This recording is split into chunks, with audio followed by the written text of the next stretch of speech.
Wendi Swanson, welcome to the conversation today. Hi, John. Thank you so much. It's a pleasure to be on the show. It's a real pleasure to be with you. You're joining us from Orlando. I'm south of Salt Lake City in Utah. And today we're going to be talking about the DNA of leadership, how leadership can be measured, what leadership really is, some of those different aspects we're going to try to unpack together in our conversation today. As we get started, I wanted to share Wendi's bio with everybody. Wendi Swanson is an internationally recognized strategic leadership consultant, facilitator, and program developer with a focus on unleashing the heartbeat of every organization, its people.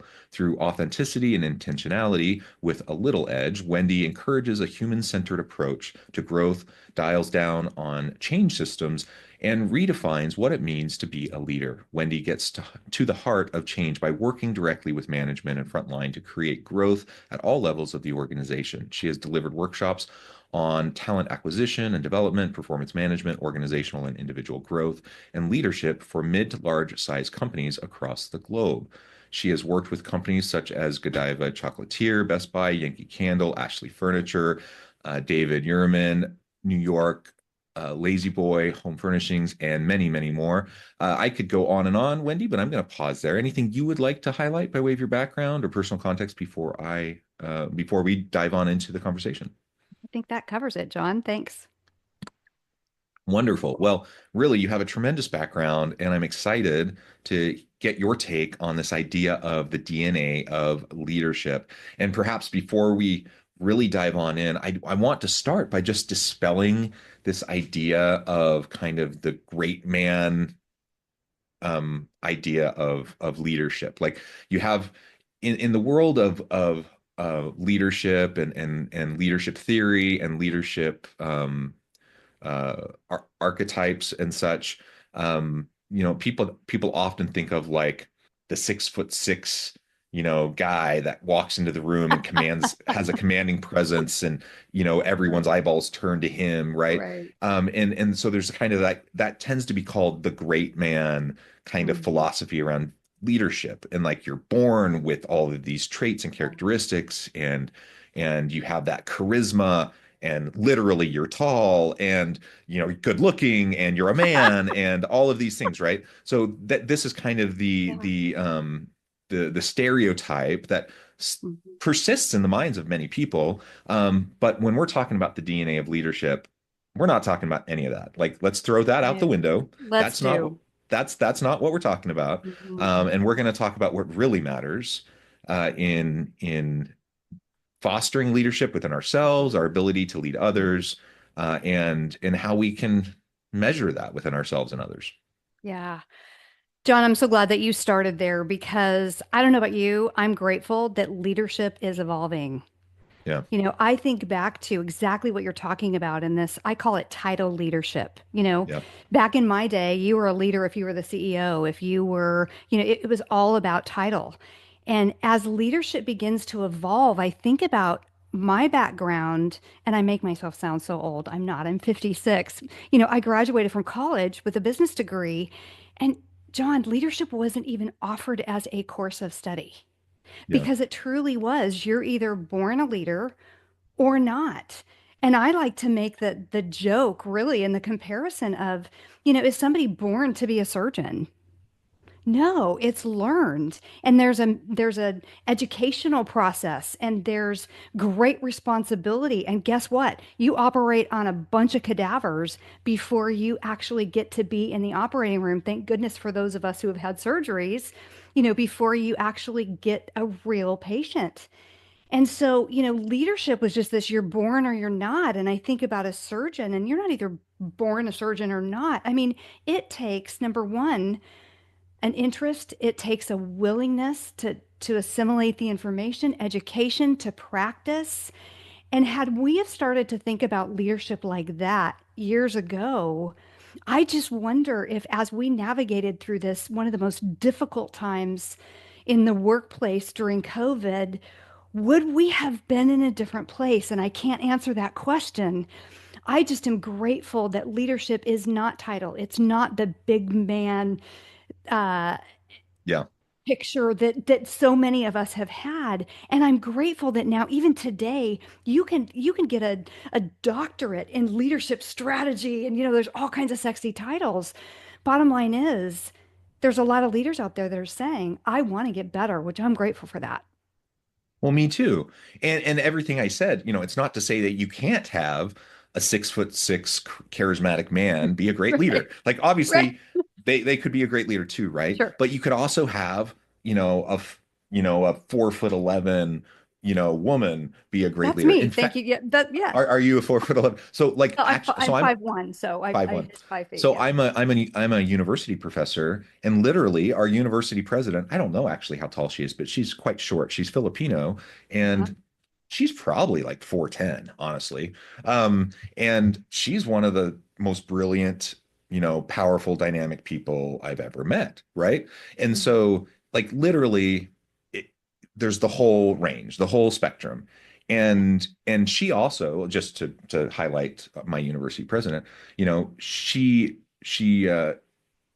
categorizes herself as an introvert, right? So historically, you have to be charismatic and extroverted and, blah, blah, blah, blah, blah, all these different kind Yeah. of stereotypical characteristics. And that's not to say she can't get out in front of people and she can't talk and blah, blah, blah. But Mhm. but yeah, she characterizes herself as an introvert, someone who recharges in a different way. Right. And that kind of flies in the face of what historically people thought. Now, to your point, thankfully, we have leadership studies. And in fact, I'm the department chair in the organizational leadership department where we have leadership studies and things like that. But Mhm.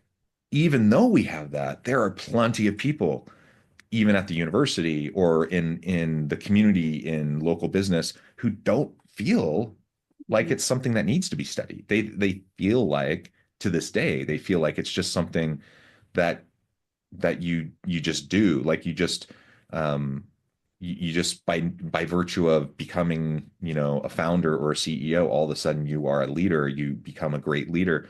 Right. And we know better, right?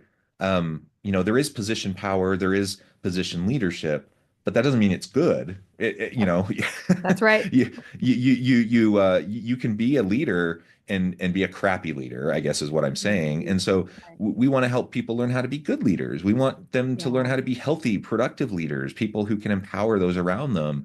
And Mhm. and that's a different thing, right? Yeah. John, I was talking to one of my dear friends and a mentor of mine, Bruce Herskovitchy, last week.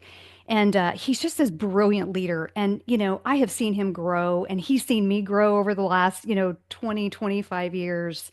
And as I was listening to him, I said, Bruce, you've got to be an executive coach because our leaders need what you have to offer. You are just brilliant.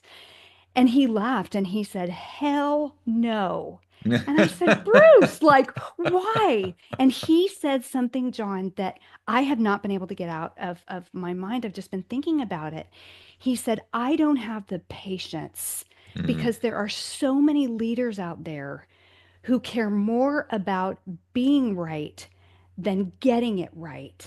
yeah, And I've been thinking about that, and you are so right. I hate to start this out on a negative tone. It's just true. There are so many bad leaders out there. And so I was reading a Gallup study, and it said 70% of the variance in employee engagement is attributable to leadership quality. And John, only 21% of US employees strongly agree that they trust their organizational leadership. yeah, yeah. And Like, trust is this is everything. Trust is sad. foundational to everything, And if I right? don't trust my leadership, 33% of the labor force didn't come back after COVID. Some Yeah, due to retirement. People got really creative. They realized they didn't need to make as much money as they did. And so the people that we have in our organization, they're precious. And if we are not leading them well, yeah, they've got something we don't have, and it's choice. yeah, yeah. And the pendulum swings, labor market wise, it swings. And for a long time, as we were coming out of the pandemic, we were talking about the great resignation, and we were talking about quiet quitting, and we were talking about like uh, the employees and workers had all the leverage, all the power. The Mhm. pendulum swung back a bit, Sure. and now there's more leverage on the side of employers, but the pendulum swings back and forth. And the bottom line is, in a labor market that still has severe skill deficiencies and skill gaps, Mhm. that in the long run, employees and workers have more leverage. And so employers need to just make sure that they're hospitable places for people to want to go to work. That means leaders have to be the types of leaders where they create, engaging, psychologically safe environments where people want to go, where they can feel fulfilled, et cetera. And you said something a moment ago that I just want to double click on for a second. Most leaders, well, I won't say most, there are many leaders who aren't what I would call like the greatest leaders in the world. They're not particularly great. We might even say they're kind of bad leaders. Does that mean they're nefariously bad? No, I don't think so. Like most leaders who aren't good leaders aren't nefariously bad leaders. They don't wake up in the morning thinking, how am I going to exploit my people today? How am I Right. going How am I going to to suck today as a leader? yeah, Yeah. nobody, there might be some people out there that are thinking, how can I take advantage of people around me? But those are sociopaths and those are rare, right? That's right. Most people want to do well. They wake up and they try That's to right. do the best they can. They just don't know any better. Mhm. They model what they do based on what they've seen other people do. And to your point, leadership is a developed competency set and skill set. And so if they haven't developed those skills, all they can do is base it off of what they've seen other people do, what's been modeled for them.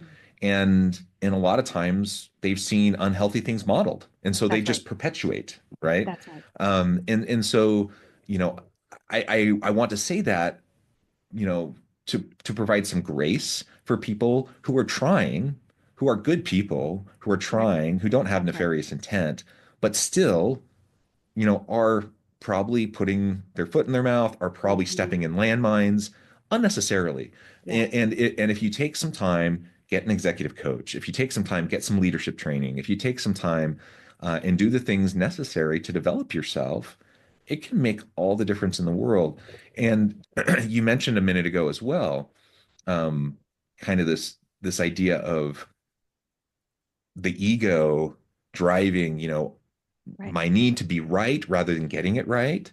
Yep. And that would be one of the first things I say to anybody. Like, just fostering, if you can start from a place of fostering intellectual humility within yourself, Yep. in your leadership, Yep.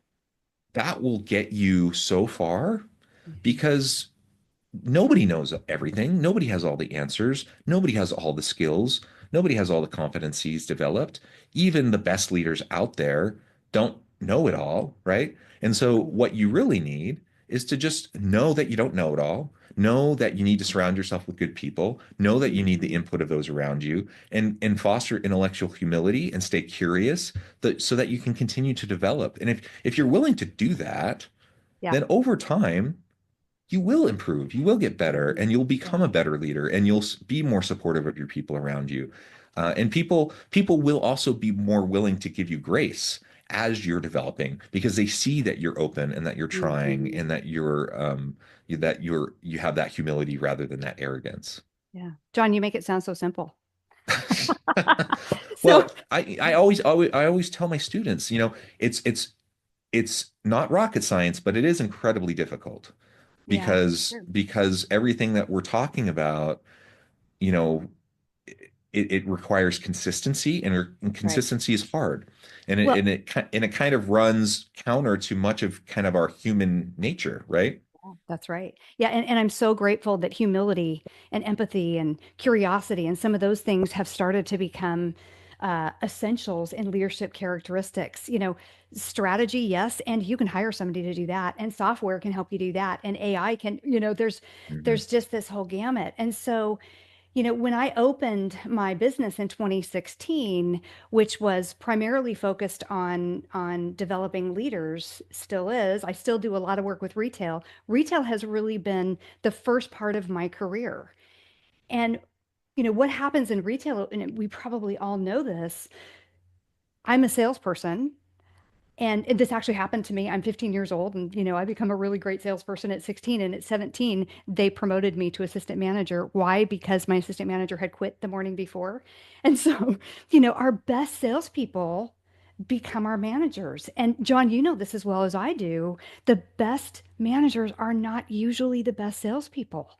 And what happens is if I'm the best salesperson and I get promoted, there's very little training in retail. I mean, you got to just figure Yeah. out how to do the schedules and how to do the inventory and how to do the training and the recruiting and the all of the things. And yet still what I'm really good at is being a great salesperson. So what happens is I'm a great salesperson and now I'm the manager. I don't know how to delegate. Delegation, what's that? And so I'm doing it all. Well, eventually this person continues to get promoted up the chain. And then eventually what do we have? We have a leadership team that has gotten there not by developing themselves necessarily. They've learned from trial and error. They've muscled it through, and so there's this leadership team that is just lacking the basic skill sets of coaching, of communication, of feedback, of leadership language. And so, I just stopped before I opened my business and went, there is not a shortage in information. Like what you just said, we know what Right. leadership Yeah. looks like. We know that leadership can be measured and it's measured by followership. I love what oh my goodness, I will think of it in a minute. Anyway, John Maxwell, thank you very Mhm. much. So Yeah. John Maxwell says, if you want to know if you're leading, just, one day take a walk, stop and look back. Is anyone actually following you? And if they're not, you're Right. not leading. You're just simply taking a walk. So we know that the measurement of leadership is followership.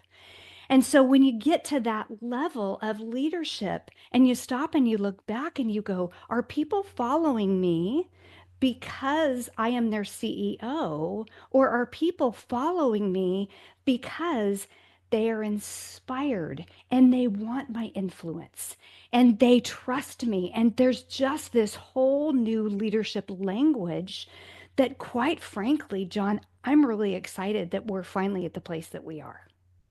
Yeah. And you're absolutely right. We've come a long, long way. You know, certainly, over previous generations, but even just in the last decade or two, since I've kind of been working in this arena, we've come so far, and it's awesome to see where we've come. But on the other hand, I also see, there are always pendulum swings, Mhm. and where we are at, currently, from a kind of socio-political standpoint, where organizations are wrestling with currently within that environment and trying to figure out what they're going to be doing, and in responding to that environment, it raises a whole bunch of challenges, right, and issues, and how are leaders going to respond? And so we're today, I think, in need as much as ever, perhaps more than ever, or at least more than in recent generations, in need of like really good, strong, effective leaders, people that are able to respond to a complex, ever-changing, challenging environment.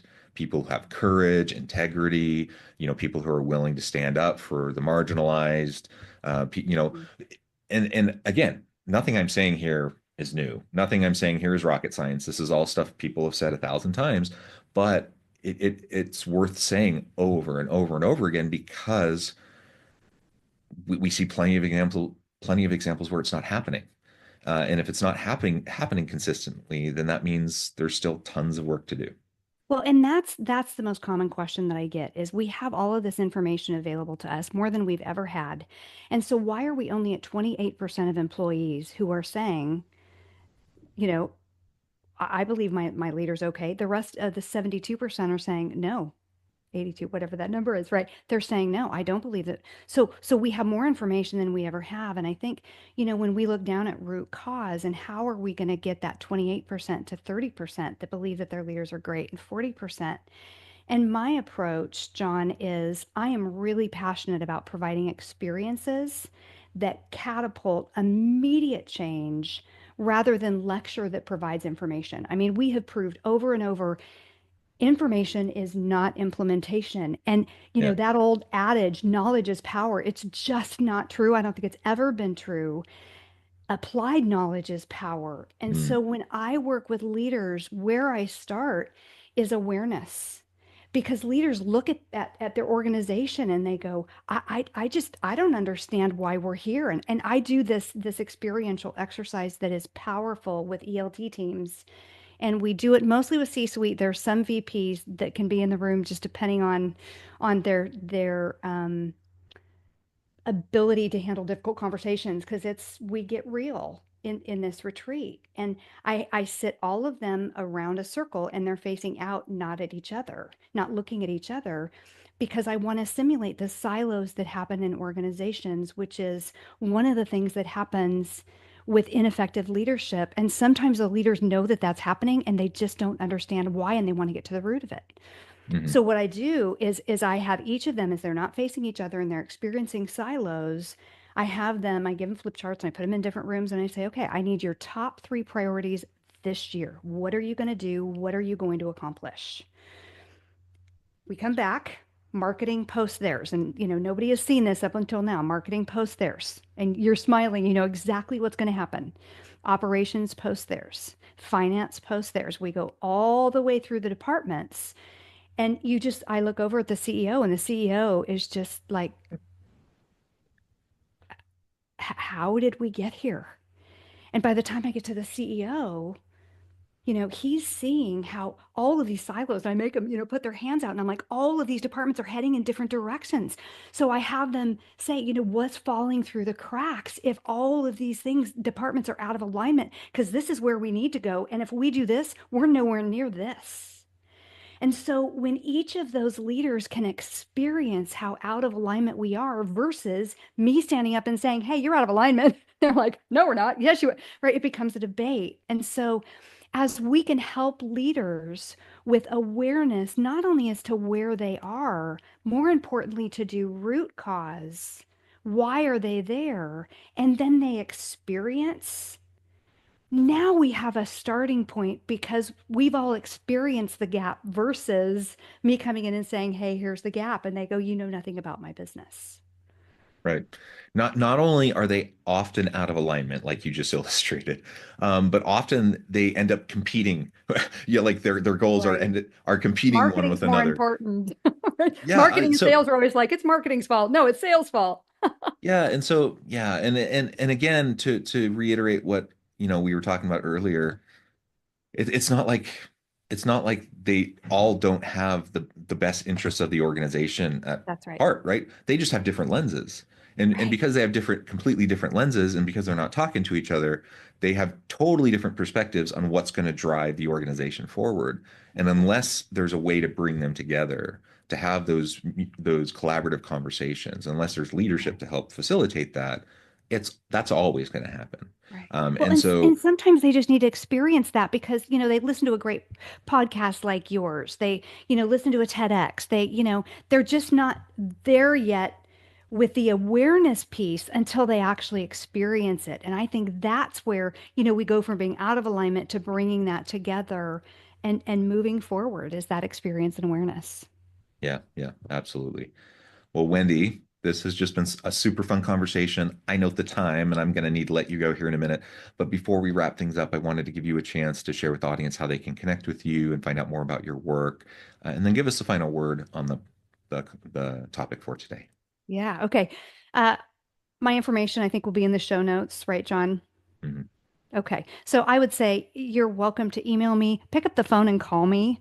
If I can't, get back with you that day, my commitment is within 24 hours, I will call you because I love to have these conversations and I'm just passionate about the opportunities that are out there. And I would just say to your listeners, leadership is learned. And so, whether you do a leadership assessment, I'm a huge DISC fan. The place to start is to objectively assess where am I? Because if you know where you are and you know where you're going, you think about navigation, it's always going to ask you two places. Where are you? Where are you going? And then, there may be a couple detours in there because there's a road closed or a challenge. Bottom line is, if you know where you are, we can help you know where you're going and map the course. And I think, it's just a great place to start to get aware. And once you're aware, we can do anything together. So I would love to help your listeners with assessing where they are and putting together a plan forward. I love it. I love it. Wendi, thank you so much. It's been a real pleasure. I encourage the Thank audience to you. reach out, to get connected, find out more about what Wendi can do for you. Check out her many wonderful resources, check out her podcast. And as always, I hope everyone can stay healthy and safe, that you can find meaning and purpose at work each and every day. And I hope you all have a great week.